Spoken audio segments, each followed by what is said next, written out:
Poll question, Smitty, is Deion Sanders doing the right thing by starting Staub? We will find out. None of us know. I mean, at the end of the day, Staub came in for like a half, basically.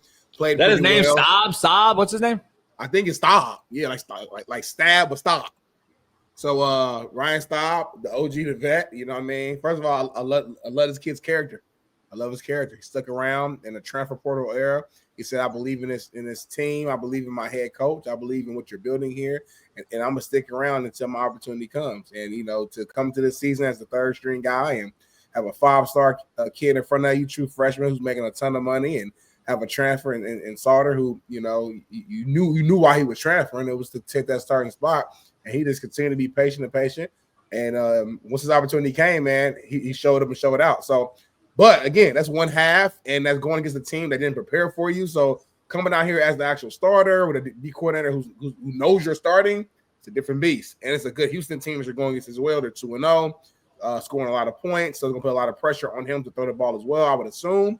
So we will find out. As of right now, JB, I know you don't like that answer probably, but we just literally don't know a lot about this kid. Well, we don't know a lot about anything because Deion came out also and refuted it and said, hold on, I don't know who I'm starting. So it's like a back and forth there with media and Deion. It feels like Deion has a personal like motherfucker, you don't know me and I ain't telling you shit type of thing attitude with the media, and he kind of tests the media for what, in my opinion, I think he eggs them, bets them on, and gets them to like bite, and then goes with a story, and then Deion come out, and then after like he'll say one thing, he'll come out and say, whoa. I never said I'm starting Staub yet against Houston. And then he calls out the media for reporting the quarterback situation. So if you haven't seen it, I don't know. Is there a video, Bailey? There is a video. Take a look.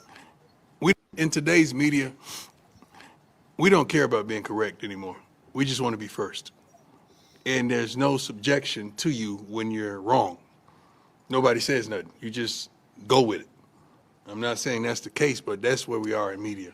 Nobody gives a darn about being correct and being right. Everybody just want to be first. That don't make no sense to me. I would love the integrity that we once had with media. I would love that.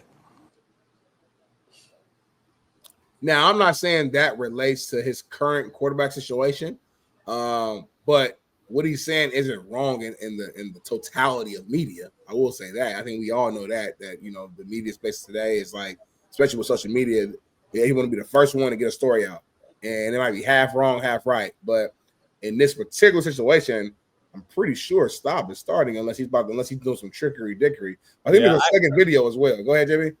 No, the reason I want to show the second video is because I like Deion. I do. I don't know if he's figured out the head coaching part of this, because you cannot be so finicky and walk on eggshells when it comes to the media at this position, because you're Deion Sanders. You're even more highlighted than you're arguably right now. You're more highlighted and popular than Bill Belichick in the same space, because Nick Saban's gone.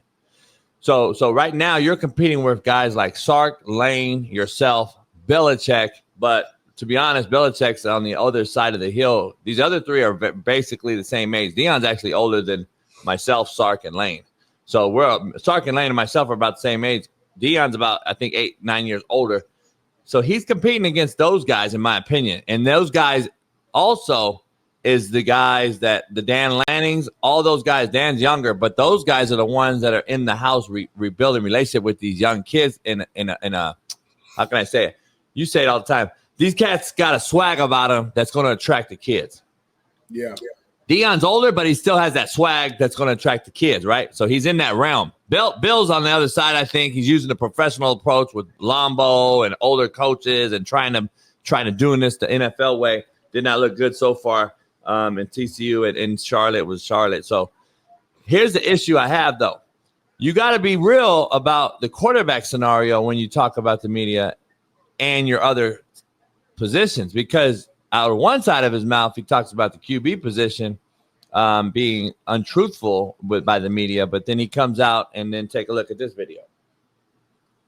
There's a report by Pete Thamel that Ryan Staub is the expected starter against Houston. Are you able to confirm that? I'm not confirming nothing to y'all. Y'all know that. We ain't like that. We good. We have capable guys. Staub has been doing a phenomenal job doing and getting the majority of the reps, but I haven't made that assessment and decision yet. Smitty, so one side at the mouth, he comes out and says no. One side he comes out and says yes. And then he also discussed Brandon Swain or Brandon Davis, Swain or whatever his name is. He discussed his role and how he has a bigger role coming forward, but then he won't discuss the QB. Let me ask you this real quick, though. But when did he actually say that Staub was the starter? I know post game he said he made like a funny quote about what he said, something about Jesus, something. It was something, some little funny quote. They did a little interview, or whatever. But he never really legit said Staub was the starter. I don't think, did he? I think we all just assumed because Staub played the whole second half and they had the post game. I think Deion made a comment like, I think I know what I'm gonna do, but I just don't remember him ever saying that Staub was a starter. Now that I look back, and we all just assumed. Go ahead, baby. Can I give you some context? So Please. ESPN and the Pete Thamel on 3 came out with a report that Staub was expected to be the starter. Never directly said that starting, and Coach Prime never came out and said that. I think you're referring to Prime after the game calling Ryan Staub Martin Luther Staub because he came out and said about his performance and staying at CU, I have a dream. So Coach Prime never directly said Staub is starting, and then you heard his comments yesterday and then comments about the media. So thank you, baby. Perfect. I appreciate that. Martin Luther Staub, he called him. I remember that. Yeah. So my point is, like, it would be different if he like said he was starting and now he's saying he ain't, or I think he just don't want to give it away from a coaching standpoint because he don't want to. He's compete. He don't want Houston to know who's going to start. He's like, you got to prepare for 3 quarterbacks. You have no idea who's going to start, so I'm going to come in here and just be prepared for whatever I do. To me, that's what I think he's doing, but I could be wrong. You coach, you know more than me when it comes to that area, but that's just, to me, that's the only thing that makes sense from a coaching perspective as to why you would want to keep this away. Yeah. Listen, I think he plays this game, and rightfully so. I believe the head coach should be able to play whatever game you want. Make sure I got my guess times right here. I think head coach should do what they want, Smitty. That's really what I believe. Like, I believe they should do whatever they want to do. Like, as far as the media goes, these media people, they act as if they know what's going on. So, like, I just want to make sure, like, guess what? Deion Sanders can go in and say whatever the fuck he wants to say. He's the head coach of the whole place, brought in all that money, done all this shit he wants. He's Deion Sanders at the end of the day. At the end of the day, though, I think consistency is the thing they want to see. That's all I'm saying. And I'm curious if Deion is swagged out and the persona that he has and everything that he talks about. I'm curious if he can keep the young kid Juju. Because that Juju kid, there's already rumors, he wants out, and is he going to leave? And this is the name of college football now. I mean, this is the shit. Like, if you don't appease to all these motherfuckers and bow down to them, they want to fucking hold you over the carpet and over the fryer. Like, hey, I'm leave. Bye-bye. Mm-hmm. So I hope Deion stands on his 9 toes, whatever, in business and fucking handles it. Like, that's really what I want to see. I hope he says, fuck you, bounce. Because the shit needs to change. The culture needs to change. And that's why Nick Saban, Mike McChesney, all these other OG coaches have gotten out of college football or basketball, in my opinion. That's why your boy at Villanova, the hoop coach that won those natty challenges, now is in the media in the game. That's why he got out. Jay Wright. Jay Wright. That's why he got out. I mean, like, and I was told that personally by a good friend of ours that comes on this show, and Frank Martin. So, like, let's be honest. These guys don't want to deal with this drama. They don't want to deal with this drama. So, like, and that's fine. If this area is not for you, then don't coach. But if it is, there's going to be expectations to figure it out and go out there and win. A la Dan Lanning, a la, my guy Ryan Day, a la, you know what I'm saying? So, like, there is a way to win in this era, but you have to adjust and adapt if you really love it and want to coach. If you're old school and you're kind of stuck in your ways and you don't want to adapt to today's game, don't coach. And that's what a lot of these guys are doing. That's fine. That's fair. And it's hard, I think, on coaches nowadays that are used to winning their whole life as a player or in life. For instance, Deion's won in life. Right, deservingly so. He went out, got out the hood as a youngster, grew up in a fucked up shithole family. I mean, family environment. Grew up, told his mom, I'm gonna get you right. I'm gonna fucking get you out. Boom, does it, right? Fucking did it. Builds his brand. God gifted him with unbelievable talent. He goes and does what he does, and then he builds his brand, and then it's off with now he's a head coach, and I think he realizes I can't control everything. I can't control like I did as a player. Yep. Totally or my different brand. Now I'm at the fucking like mercy of a bunch of kids who are mercenaries. And I don't know how long he does this for. I'm gonna be real. I don't know how long Deion can do this for. You didn't think he would make it, I don't think, this far at first. Nah. So, I said 2 years. Yeah, you said 2. I remember that. Yeah. And that was a narrative because it's 2 kids, right? Oh, he's already shocking you right now. Yeah. And then he was injured. I mean, the health issue concern, missed spring ball. Like, I don't see that being a thing. Like, how do you continue this and coach for years and years and years? I don't know. I mean, coaches go through health issues, though. It isn't the first situation we've seen a coach go through some health shit. Yeah, this tough with legs and feet, man. I'm gonna be honest.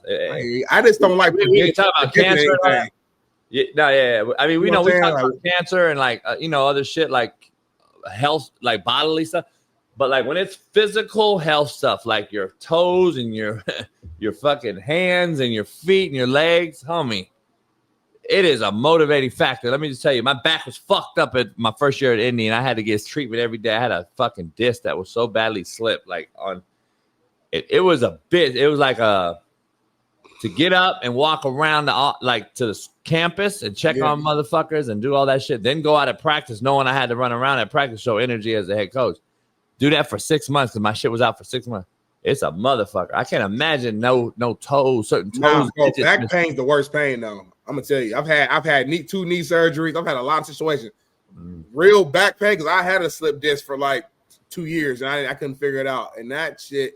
It's days you can't even stand up. And then on top of that, you were fat as hell at that time too. So you put all that weight in there. Your core wasn't strong. I was actually in better shape. So I worked out. Add even more to that, I had you're lying there to everybody. We worked out at 5 a.m. as a whole staff. I demanded it. That was our team bonding. We got in the weight room together. It was weight room Monday, Wednesday, and it was basketball Tuesday, Thursday. Staff. You were strong for sure. You were stronger than I was in shape too. I still smoke. I still like fucked everything. Cardio wise, it was horrible. I actually turned last year you on for like 2 minutes the other day just to laugh. I fucked everything inside. You were huge. Huh? I wasn't huge. But I'm I was saying compared to where you're at now, like you were probably about 40 pounds heavier, which is fair. But season hits and then I was back down. You were not this little. I mean, you said stress. Right now you're like 215 right now. Then I flew everybody in, and then I fucked shit out of everybody that I flew in. It's just it was different. I wouldn't admit that. They're actually locked you up for that now. They're calling that something else. So I wouldn't even admit what you just said. I went on an island or nothing. I'm just saying what I was doing.